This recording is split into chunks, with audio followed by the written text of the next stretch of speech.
दर्शकों को नमस्कार, मैं हूं दुल्लो लोहम। आप देख रहे हैं ईस्टर्न टुडे न्यूज़। जैसे कि आप देख पा रहे हैं, यहाँ पर कुछ भीड़ जमाए हुए हैं। ये भीड़ इसलिए है क्योंकि जो कानूबारी का जो एमएलए है उसको बीजेपी का टिकट मिला है, तो उसका इंतजार में यहाँ पर सब लोग बैठे हुए हैं। फिलहाल अभी जो एमएलए जो है वो रास्ते पे है, वो ईटानगर से आ रहे हैं, तो इसको देखने के लिए आप लोग बने रहिए हमारे साथ। Hello sir. हाँ, आज जो यहाँ पर जो भीड़ है इतना सारा, तो वो भीड़ जो किस लिए है वो बता सकेंगे आप? ये हमारा बीजेपी का भाजपा का official candidate Gabriel D Wangsu का रिसेप्शन के लिए सब जमा हुआ है।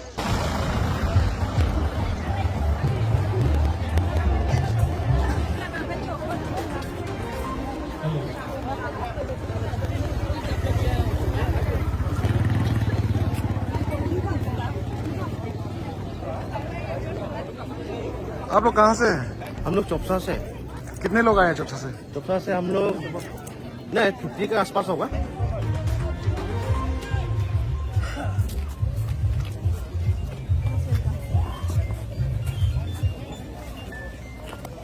Welcome.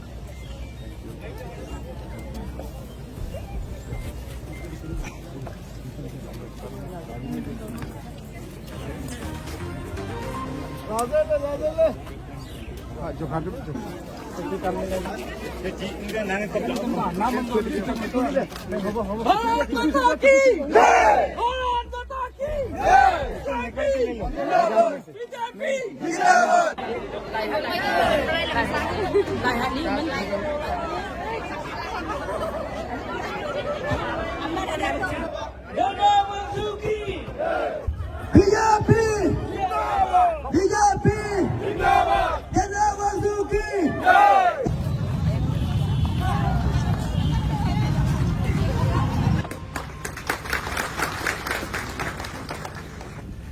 Ken Mumbai panganan to la kha thai paning le ken Notam panganan to le ken tute wan pan pangu aju jangan to le ya BJP tiket kum phapam jaho ya haramno kan pak ma phapro ya keme jawanan ki mancho ante bibi nuk thoron mangopa teyong ka phang mangopa mating ding mangopa ken supporter worker opang tai poi om han pak chang tai ku le pong le ka pa keme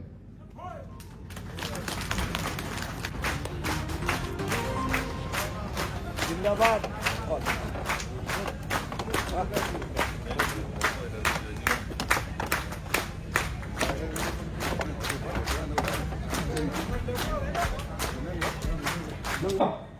하고만 못하나 걔네 못하면 뭐야 내가 같이 못 내가 좀 먹다면 하는 내가 같이 좀 먹고 약간 먹고 못하면 좀 먹고 이렇게 가 지서 먹고 이따 할 거다냐 이따 해 내가 좀 먹고 या नहीं क्या है हम तुम मौका तुम मौका आओ।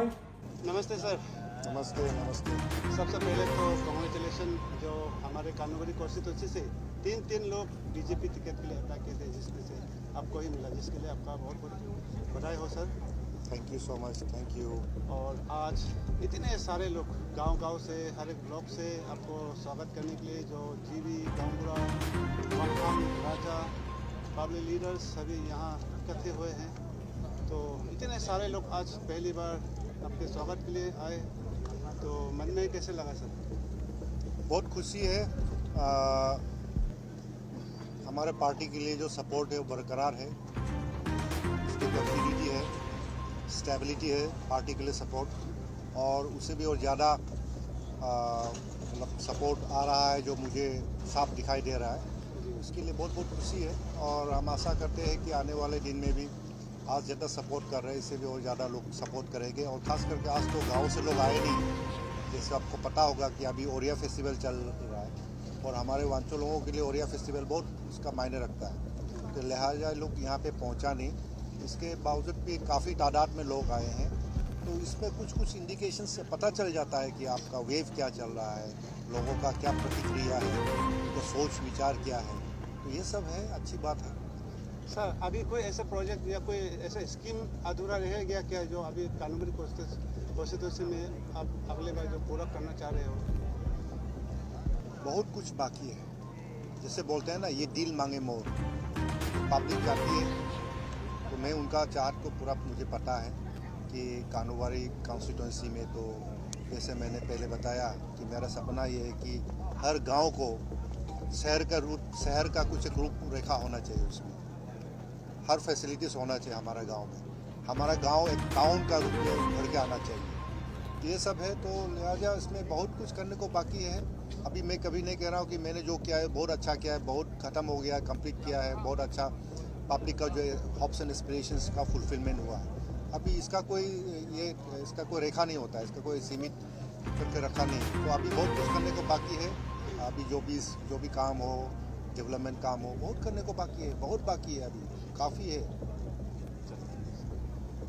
सर जैसे अभी पब्लिक का जो डिस्कशंस वगैरह में बातचीत जो गॉसिपिंग में भी सुनता है कि आपका फील थोड़ा आपका फील और हमारा जो एनपीपी वाला जो कैंडिडेट है उनका फील टक्कर का खेल है।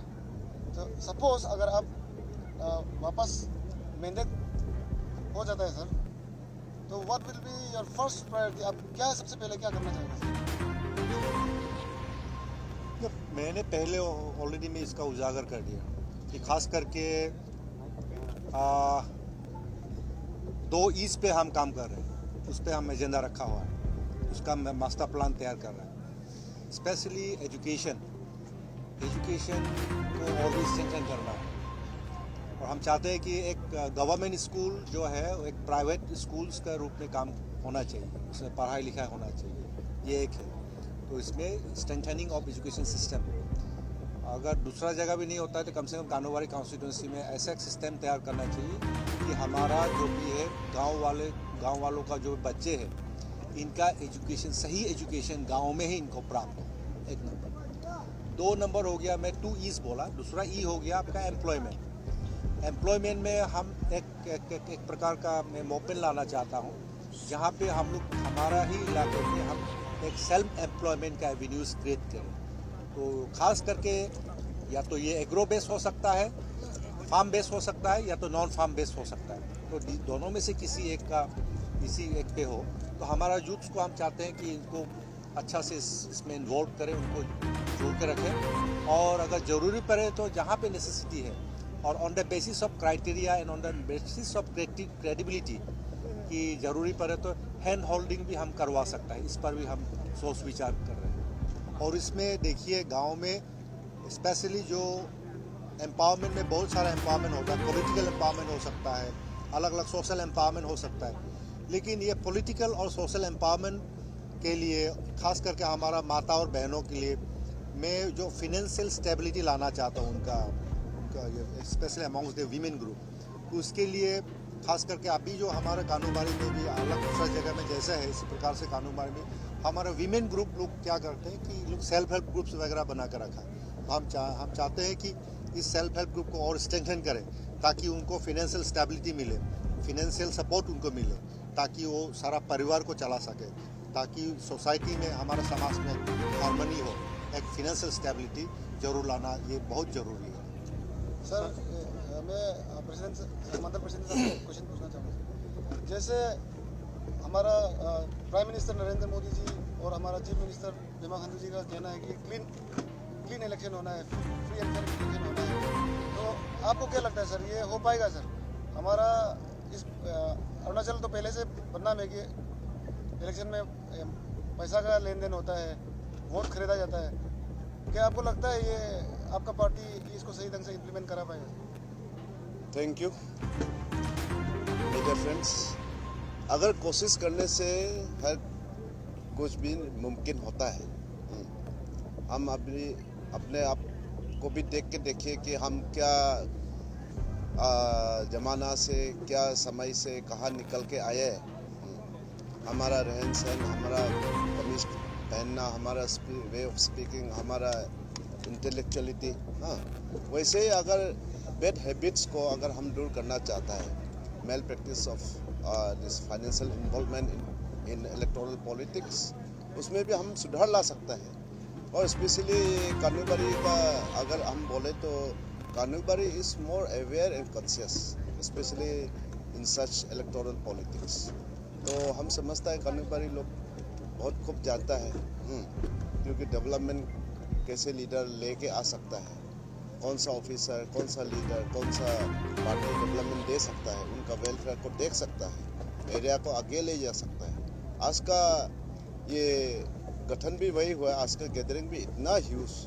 This is a hope of the people over a leadership of our honorable Prime Minister Narendra Modi, over the leadership of our Chief Minister Pema Khandu, and of course into the leadership of Gabriel D. Bangsu, who is serving now here in Kanubari Assembly Constituency. Around 20 more than 20 hectares of land हमने ओराखो में एक reserve करके रखा है। उस land को हम सही ढंग से हम इस्तेमाल करना चाहता है ताकि हमारा गांव वालों के लिए एम्प्लॉयमेंट उसी इलाके पे क्रिएट हो। हम यहाँ से हम ये भी चाहते हैं कि हमारा जो प्रोडक्ट्स यहाँ से जाएगा वो एस रॉ मटेरियल्स नहीं जाना चाहिए, एक फिनिश गुड्स के हिसाब से जाना चाहिए। इसके लिए हमको बहुत ज़रूरी है प्रोसेसिंग, पैकेजिंग एंड प्रिजर्वेशन। तो 3 पीस पे हम काम करने वाला है। तो इससे क्या होगा कि हम ये चाहते हैं कि हमारा जो एजुकेटेड, जो थॉरोली एजुकेटेड जो लोग जो है, ये वाला क्षेत्र में एक लीडरशिप रोल वो लोग प्ले करना बहुत ज़रूरी है। क्योंकि हम अगर कोई एक अच्छा बच्चों को कम से कम 5-6 लोगों को भी हम सही ढंग से अगर उस क्षेत्र में हम इसको एंगेज करवा पाएंगे, तो आप ये सोचिए कि कम से कम एक आदमी कम से कम 5-6 आदमी को वो एंगेज करवाएंगे, तो इसी से क्या होगा, कैस्केडिंग इफेक्ट रहेगा। और दूसरी बात हो गया, यहाँ से हमारा कानूबारी इलाका से तो आप लोग देखे होंगे कि हमारे यहाँ से काफ़ी रॉ मटेरियल्स जाता है, तो वो रॉ मटेरियल्स का रूप में नहीं जाना चाहिए, हालांकि इसमें एक फिनिश गुड्स का हिसाब से जाना चाहिए। तो उस चीज़ पे हम काम कर रहे हैं, सोच रहे हैं। और देखिए, मैं आपको आश्वासन दे रहा हूँ कि हम काम शुरू कर लिया है इसका ऊपर, जीतो ना जीतो काम शुरू हम करके रखा है, मास्टर प्लान तैयार हो गया है। तो आने वाले दिन में यहाँ में हमारा कानूबारी कॉन्स्टिट्यूंसी के जितना भी अनएम्प्लॉयड यूथ से हम उनको इन्वॉल्व कराना चाहते हैं। उनके लिए एक जीविकापार्जन जो है उनको देना चाहते हैं। उनको जैसे भी हो एक गेनफुल एम्प्लॉयमेंट का फ़ायदा उनको दिलाना चाहता है। बशर्ते ये लोग कमिटेड होना पड़ेगा, ट्रेंड होना पड़ेगा, उनके पास एक्सपर्टीज होना पड़ेगा और इनका जो स्किलिंग सही होना पड़ेगा। तो इस क्षेत्र पे हम देख रहे हैं, क्योंकि खास करके अगर हम एमएलए है, कोई अगर लीडर, अगर नेता कोई सक्सेस होता है, सक्सेस तभी होगा जब अपना जो यंग जनरेशन को हम उनका इंटरेस्ट को प्रोटेक्ट कर पाएंगे, तभी जाकर के सक्सेस हो सकता है। क्योंकि एक चीज़ आप ध्यान रखिए, ये success without A successor is a failure. तो केवल हम पॉलिटिकल हिसाब से नहीं बोल रहा हूँ, दूसरा क्षेत्र में भी, इकोनॉमिक्स क्षेत्र में भी हो और सोशल सेक्टर्स में हो और पॉलिटिकल सेक्टर्स में हो, ये बहुत ज़रूरी है। तो हमको आने वाले जो फ्यूचर जो यंग जनरेशन है उनको अगर हम तैयार करके नहीं रखेंगे, उनको प्रॉपर स्किलिंग नहीं करेंगे, तो गवर्नमेंट नौकरी तो सबको नहीं मिलने वाला है ना। तो इनको ये लोग क्या करके जिएंगे, तो वो वाला चीज़ पे हमें गौर करना पड़ेगा, उस पर ध्यान देना पड़ेगा और हम इस पर काम शुरू कर चुका है।